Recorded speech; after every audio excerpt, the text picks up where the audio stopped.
भारती साहिबा, over to you. Hindustan से एक इसका मौक़िफ़ लेना बहुत ज़रूरी है। क्या यही वजह है कि पाकिस्तान ने भी इस मामले को एड्रेस नहीं किया, हिंदुस्तान ने भी इस मामले को एड्रेस नहीं किया? क्योंकि आपकी भी जो सिटीज़ हैं, इंडिया हो गई, चंडीगढ़ हो गई, वो भी धुंध की या स्मॉग की लपेट में हैं। आपके यहाँ तो सुना है स्मॉग टावर्स भी खड़े कर दिए गए हैं, तो आपने इस वक्त क्या इक़दाम लिया है? और क्या हुकूमत जो है वो माजी में हुकूमतें जो है उनकी सुस्त रवि की वजह से आप आज यहाँ पे पहुँचे हैं?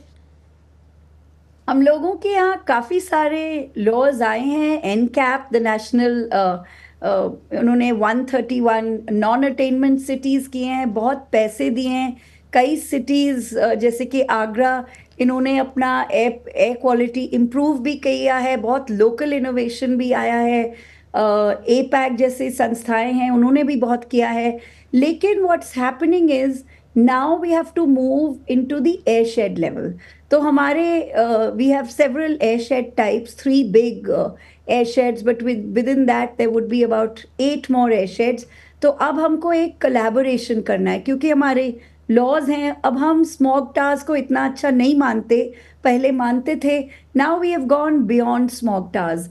Now we are really looking at how do you enhance things like public transport. We have excellent public transport, but we have expanding cities. इतनी expand हो रही हैं, you really have to keep pace. दूसरी चीज़ है, we are also trying to understand new ways of stopping open burning, for example. Right. So we are, every time there are new challenges, and you use, in fact, हमारे यहाँ तो एक competitive survey होता है, where the worst cities who are doing the worst in air pollution control, the government monitors them and puts it publicly. And so there's a lot of competition के हम states के दरमियान कुछ cities हुई हैं, it's relatively new, just 4 years old, and some cities are struggling like Delhi. Right. We are really struggling at this point. नहीं, मगर भारती, मुझे याद है कि केजरीवाल साहब ने and fabulous good initiatives in previous years. आम आदमी पार्टी की तरफ से केजरीवाल साहब ने कुछ साल पहले बड़े अहम स्टेप्स उठाए थे, मगर जो आपकी रिसर्च हुई है उसमें आपको क्या नज़र आया है कि ट्रांसपोर्ट से ज़्यादा स्मॉग बनती है या कि फसलों की बाकियात के जलाने से ज़्यादा स्मॉग बनती है? वजह क्या है इसकी? वेल बेसिकली हमारे यहाँ 2-3 कारण हैं। ये तो सिर्फ 2 हफ्ते 3 हफ्ते की प्रॉब्लम है, पराली जो जलती है, और वो मैक्सिमम 20% होती है।